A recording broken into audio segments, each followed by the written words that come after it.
इंसान इस धरती पर कहां से आए? कैसे थे हम इंसानों के पहले पूर्वज? आखिर इतिहास की वो कौन सी घटना थी जिसने इंसानों को जन्म दिया? इंटेलिजेंस का जन्म कैसे हुआ? किसने नग्न घुमक्कड़ इंसानों को कपड़े पहनना सिखाया, बोलना सिखाया? कैसे अंतरिक्ष ने धरती पर लाइफ का बीज बोया? दोस्तों, आज से 3.5 अरब साल पहले पृथ्वी पर एक ही प्रकार की लाइफ थी, यानी सिंगल सेल लाइफ। लेकिन अरबों सालों के थपेड़े खाते हुए आज करोड़ों स्पीसीज धरती पर मौजूद है। हम इंसान 37 खरब से भी ज्यादा बैक्टीरियाज की कॉलोनी है। लेकिन इन करोड़ों स्पीसीज से अलग है हम इंसान, जिसमें भाषा और संस्कृति भी मौजूद है। ऐसे में इतने कॉम्प्लेक्स इंसान की उत्पत्ति कैसे हुई? वो सब चीजें जो हमें इंसान बनाती है, आखिर कैसे नेचर से हमें मिली? कैसे अरबों साल के विकास क्रम ने जीवन को एक नई दिशा दी? चलिए जानते हैं आज के इस एपिसोड में। हमारी पृथ्वी पर 3.5 अरब साल पहले रहस्यमय ढंग से लाइफ पैदा हुई। उससे पहले पृथ्वी पर लाइफ का कोई नामो निशान नहीं था, यानी इसकी उत्पत्ति से लेकर 1 अरब साल तक पृथ्वी लाइफ से सूनी थी। पृथ्वी पर कॉन्शियसनेस पैदा ही नहीं हुई थी। 1 अरब साल तक पृथ्वी अनकॉन्शियस थी, लेकिन 3.5 अरब साल पहले कुछ ऐसा हुआ जिसने पृथ्वी पर एक ग्रेटेस्ट शो को जन्म दिया। उस शो का नाम है एवोल्यूशन। जब से लाइफ पैदा हुई तब से लेकर अब तक प्राकृतिक आपदाएं हमेशा से लाइफ की दुश्मन बनी रहीं, और यही कारण है कि 5 बार प्रलय ने लाइफ को खत्म करने की कोशिश की, लेकिन लाइफ हमेशा सरवाइव करती गई। न सिर्फ सरवाइव, बल्कि कॉम्प्लेक्स फॉर्म में विविध प्रकार के जानवर धरती पर पैदा होते चले गए। शुरुआत में जन्मी सिंगल सेल बैक्टीरिया लाइफ की सबसे सिंपल फॉर्म थी, और धीरे धीरे नेचर ने इसे कॉम्प्लेक्स बनाना शुरू किया। अरबों सालों में लाइफ समुद्र से भूमि पर और भूमि से आसमान में कदम रखने लगी। इन अरबों सालों में इंसान का कोई नामो निशान नहीं था। आज से 65 मिलियन साल पहले डायनासोर्स जैसी प्रजाति का भी अंत हो गया था। डायनासोर्स के युग का अंत होने के बाद अब धरती पर मैमल्स का राज होना बाकी था। मैमलियंस धरती पर मौजूद सभी स्तनधारियों और इंसानों के पूर्वज थे, जो साइज में चूहे के जितने छोटे थे। लेकिन नेचुरल सिलेक्शन और एवोल्यूशन के चलते मैमल्स की भी कई अलग अलग प्रजातियां पैदा होने लगी। डायनासोर के मरने के बाद अब धरती मैमल्स के लिए खुला मैदान थी। जो मेमल्स डायनासोर के डर से बिलों में छुप कर रहते थे, वे अब बेखौफ घूम सकते थे। अब वे दिन दहाड़े एक नए एनवायरनमेंट में रहने लगे। अब मैमल्स ने अपनी आजादी का फायदा उठाकर अलग अलग वातावरण में रहना शुरू किया। इस वजह से नेचुरल सिलेक्शन के चलते मैमल्स भी कई प्रकार के जीवों में विकसित होने लगे। लेकिन दोस्तों, डायनासोर अभी पूरी तरह नहीं मरे थे, बल्कि उड़ने वाले डायनासोर की कई प्रजातियां अभी भी सरवाइव कर गई थीं। पर बदलते मौसम और वातावरण की वजह से वे भी धीरे धीरे बर्ड्स में इवॉल्व करने लगे। इन मैमल्स को विचित्र प्रकार के जीवों में तब्दील होने में अगले करोड़ों साल लगे, जहां मैमल्स इवॉल्व होते होते प्राइमेट में तब्दील हुए। इन्हीं प्राइमेट से आगे चलकर इंसान की उत्पत्ति होनी थी। आमतौर पर हम प्राकृतिक घटनाओं से डरते हैं, लेकिन आज से 70 लाख साल पहले एक ऐसी प्राकृतिक घटना हुई जिसके लिए हम प्रकृति के शुक्रगुजार हैं, क्योंकि आइस एज की उस घटना ने इन प्राइमेट को मजबूर किया अपने पैरों पर खड़े होने के लिए। ये पहला कदम था इंसान की उत्पत्ति की ओर। इसी के साथ उस समय अफ्रीका में पैदा हुए ऊंचे ऊंचे पहाड़ों की वजह से अफ्रीका के उमस भरे जंगल धीरे धीरे सूखे और ठंडे पड़ने लगे। ऐसे में पेड़ों पर कूदने फांदने वाले प्राइमेट्स के लिए एक बड़ी परेशानी हो गई। अब बड़े पेड़ों की तादाद कम होने लगी और उनकी जगह घास ने ले ली। अब नेचर के इस खेल ने इन प्राइमेट को मजबूर किया कि वे 2 पैरों पर चले, ताकि वे दूर तक देख पाएं और खाने की तलाश कर पाएं। दोस्तों, इस वजह से जो प्रजाति बंदरों से अलग हुई वो थी होमिनिड्स।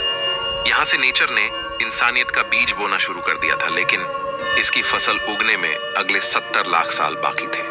होमिनिड्स के अलग होने पर सबसे पहले इवॉल्व होने वाली स्पीसीज का नाम था सहेलांथ्रोपस। इन्हें देखकर बंदरों जैसी ही फीलिंग आती थी, लेकिन बदलते एनवायरनमेंट ने इस फीलिंग को भी बदल दिया। अगले कई मिलियन सालों में सहेलांथ्रोपस पेड़ की शाखाओं की तरह अलग अलग ब्रांचेस में इवॉल्व हुए, जैसे आर्डिपिथेक्स ऑस्ट्रेलोपिथेक्स, पैरांथ्रोप्स और अंत में फाइनली होमो, जो लगभग 24 लाख साल पहले उत्पन्न हुए थे। पर इन मिलियन सालों के विकास क्रम में जीवन के इस पेड़ की बाकी सभी शाखाएं टूट गई यानी एक्सटिंक्ट हो गई, और बची एक शाखा यानी होमो, यानी जिससे हम निकलने वाले थे। समय के साथ इनका दिमाग भी बड़ा हो रहा था। 30 लाख साल पहले ऑस्ट्रेलोपिथेकस ही इंसानों की वो पहली स्पीसीज थी जिसने पत्थरों को काटकर हथियार की तरह इस्तेमाल करना सीखा। इसी वजह से ये शिकार में काफी होशियार थे।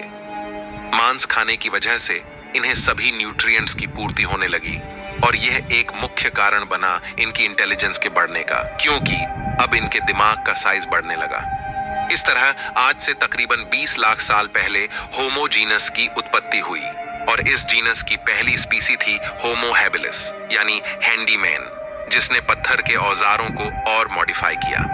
वहीं होमो जीन्स में एक और स्पीसी पैदा हो रही थी, वह थी होमो इरेक्टस, जो आज से करीब 18 लाख साल पहले अस्तित्व में आए। ये वो पहली स्पीसी थी जो 2 पैरों पर सीधा खड़े रह सकती थी। अपने पैरों पर खड़े होकर इसी स्पीसी ने नेचर की जिम्मेदारी को संभाला, और इन्होंने सबसे पहले आग को कंट्रोल करना सीखा। यानी हम कह सकते हैं कि आग का आविष्कार आज से 18 लाख साल पहले हुआ। लेकिन अपने आप आग की खोज कैसे हुई? दोस्तों, वैज्ञानिकों के अनुसार ये संभव हो सकता है कि प्राकृतिक घटनाओं जैसे बिजली कड़कना या सामान्य घटनाएं जैसे चकमक पत्थर का नेचुरली आपस में टकराना, जिसे देखकर एक क्यूरियोसिटी जगे कि आखिर ये नई चीज क्या है। अब दिमाग तो इनका बढ़ ही रहा था, ऐसे में क्यूरियोसिटी भी बढ़ रही थी। होमो इरेक्टस और अन्य प्रजातियों को जानवरों का शिकार करना या उससे बचने के लिए एक नई चीज मिल गई थी, वो थी आग। जानवर जो आग से डरते हैं, और इसके प्रयोग से होमो इरेक्टस को एक एडवांटेज मिला कि वो आग का प्रयोग कर खाना भी पका सकता है और जानवरों को भगा सकता है। पके हुए मांस को खाने से उनका शरीर उसे सही से पचा सकता था। इस वजह से इनका दिमाग और अधिक विकसित होने लगा। अब यही ट्रेंड बाकी होमो स्पीसीज ने भी कॉपी कर लिया और उसे यूज लेने लगे, जिससे बाकी इंसानों की स्पीसी का भी दिमाग विकसित होने लगा। इस तरह इवोल्यूशन के चमत्कार से 3 लाख साल पहले 2 सबसे बुद्धिमान स्पीसीज पैदा होती है, यानी होमो निएंडरथालेंसिस और होमो सेपियंस। आज से 1 लाख साल पहले इस समय इंसानों की स्पीसीज ने एक बड़ा फैसला लिया। ये अब तक साउथ अफ्रीका में मौजूद थे।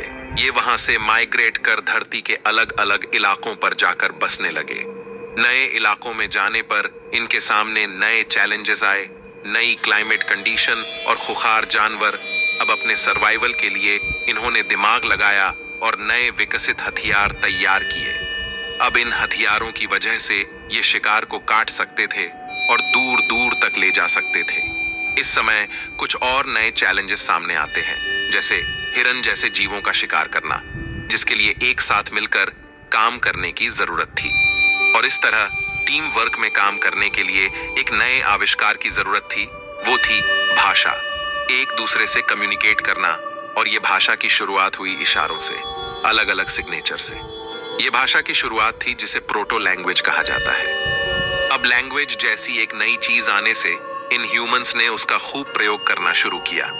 वहीं लैंग्वेज के और कॉम्प्लेक्स बनने का कारण था ह्यूमंस के बीच इंटरेक्शन, आपस में होने वाले कॉम्प्लेक्स इंटरेक्शन और डिटेल में चीजों को एक्सप्लेन करने के लिए धीरे धीरे लैंग्वेज इवॉल्व होने लगी। अब इंसान की शरीर की ऊर्जा दिमाग पर अधिक खर्च होने लगी, जिससे इवोल्यूशन दिमाग का हुआ। लैंग्वेज की वजह से ब्रेन के कॉग्निटिव पार्ट ने ग्रो किया। दोस्तों, हो सकता है कि लैंग्वेज की वजह से चुगली करने का आविष्कार भी फीमेल्स ने उसी समय किया होगा। लेकिन दोस्तों, अब तक जो ह्यूमन स्पीसीज नग्न घूमती थी, आखिर ऐसा क्या हुआ जिस वजह से उन्होंने कपड़े पहनना सीखा? वैज्ञानिकों के अनुसार हमारे प्राचीन इंसानी पूर्वजों के शरीर पर बाल अधिक हुआ करते थे, लेकिन धीरे धीरे उनके फर लूज होने लगे। अब क्लाइमेट चेंज होने की वजह से और माइग्रेशन के कारण ठंडे इलाकों में रहने की वजह से इंसानों ने अपने स्टोन टूल्स का प्रयोग करके, वैज्ञानिकों के अनुसार आज से 1,70,000 साल पहले इंसानों ने कपड़ों का आविष्कार किया। अब इंसानों की स्पीसीज में होमो निएंडरथैल्स और होमो सेपियंस ही बची थीं और वे आइस एज के बर्फीले युग से गुजर रही थीं। और फ्रेंड्स, इस तरह लगातार डेवलप होते होते आज से 30,000 साल पहले होमो सेपियंस और होमो निएंडरथल्स में से एक ही स्पीसीज सरवाइव कर पाई। वो थी हम इंसान, यानी होमो सेपियंस। और वैज्ञानिक पूरी तरह से नहीं जानते कि आखिर क्यों और कैसे होमो निएंडरथालेंसिस विलुप्त हुए। इस वक्त तक आइस एज का युग जारी था, जो आज से 10,000 साल पहले जाके खत्म हुआ। लेकिन मॉडर्न ह्यूमंस किसी तरह हिम युग की कड़कती ठंड को सरवाइव कर गए, पर इधर उधर घूमते रहने की वजह से अब उनके लिए खाने की समस्या होने लगी। इसलिए आज से 10,000 साल पहले एग्रीकल्चर यानी खेती की शुरुआत हुई और अब ह्यूमंस के पास अपनी जिंदगी में काफी फ्री टाइम मिलने लगा, क्योंकि उनकी बेसिक नीड पूरी होने लगी। फिर खाली दिमाग बना शैतान का घर, और हमारे शैतानी दिमाग ने खाली टाइम में कई चीजों का आविष्कार किया, जैसे कि खाने को स्टोर करने के लिए गड्ढे बनाए, जिसके लिए स्पिनिंग व्हील बनाया गया। अब इंसानों के पास रात में खाली टाइम मिलता था, जहां वो अपनी वाइफ या गर्लफ्रेंड से लड़ने के बाद रात के आसमान को निहारने लगे। और आज से 2,500 साल पहले एस्ट्रोनॉमी का विकास हुआ। इस तरह लिखना, चित्रकारी करना, फेस्टिवल्स और फन लविंग लाइफ जीते जीते पिछले 5,000 साल में हम मॉडर्न ह्यूमंस आज इस टेक्नोलॉजी के जमाने में आ चुके हैं। लेकिन दोस्तों, इवोल्यूशन अभी रुका नहीं है, बल्कि इवोल्यूशन हमेशा चलता है। आज भी हम इंसान इवॉल्व हो रहे हैं। जैसे नाखून बढ़ते हुए हमें दिखाई नहीं देता, लेकिन लंबे समय बाद वह काफी बड़ा हो जाता है। इस तरह इवोल्यूशन की प्रक्रिया काफी धीरे होती है और आगे आने वाले मिलियन सालों में न जाने हम इंसान किस रूप में बदल जाए। आज हम ऐसी कई परिस्थितियों से गुजर रहे हैं जो हमें लगातार शेप कर रही है। जिस तरह भूतकाल में हम इंसानों की कई विचित्र प्रजातियां थीं, उसी तरह हो सकता है हम इंसानों की और भी कई विचित्र प्रजातियां पैदा हो जाएं। आज हम जीवन के लंबे इतिहास को जानते हैं कि किस तरह जीवों का विकास हुआ, लेकिन एक सवाल अभी भी वैज्ञानिकों को परेशान करता कि आखिर लाइफ की शुरुआत कैसे हुई, किसने पृथ्वी के गर्भ में लाइफ का बीज बोया। यह एक बहुत बड़ा रहस्य है। लेकिन कुछ वैज्ञानिकों के अनुसार 4 अरब साल पहले लाखों एस्टेरॉइड की वर्षा में उन्हीं एस्टेरॉइड्स के साथ एमिनो एसिड मॉलिक्यूल्स के रूप में लाइफ भी अपने सूक्ष्म रूप में पृथ्वी पर आई। लेकिन अगर ये सच है तो यह सवाल उठता है कि हमारी जैसे ही लाइफ किसी अन्य ग्रह पर भी इन्हीं एमिनो एसिड मॉलिक्यूल्स से क्यों नहीं आ सकती। आखिर आज पृथ्वी पर ही इंसान क्यों है, अन्य ग्रहों पर हमें कोई लाइफ क्यों नहीं मिली। इस बारे में आप क्या सोचते हैं? कमेंट में हमें जरूर बताइए। मैं मिलता हूँ आपसे किसी अगले वीडियो में। तब तक के लिए ब्रह्मांड में घूमते रहिए।